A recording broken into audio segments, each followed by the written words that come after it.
اسلم يا ابو سام.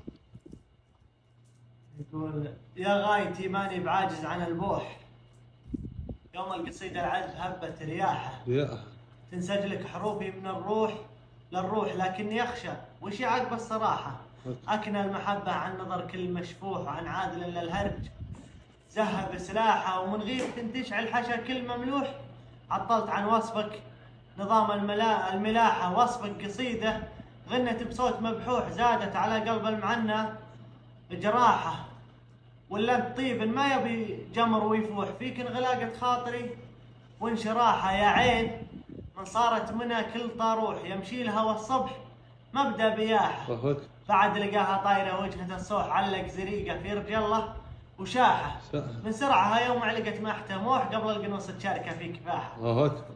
صح ولا صح. شعرك اللي على المتن مسفوح، جناح اخذت مع الحوم راحة، ولا الجبين اللي يطله ضوح، كاسيه من ربي قبول وسماحة، مالي بطول الوصف لو كنت ممدوح، يكفي بركة اليوم بول صباحة، لا شك حبك داخلي باني يصروح، ولا سمح يترك لغيرك مساحة، كان بحر ما يقطعه صاحب اللوح، طبيت وسطه لو جهلت السباحة. سلام. صح صح. صح صح. لسانك، صح لسانك.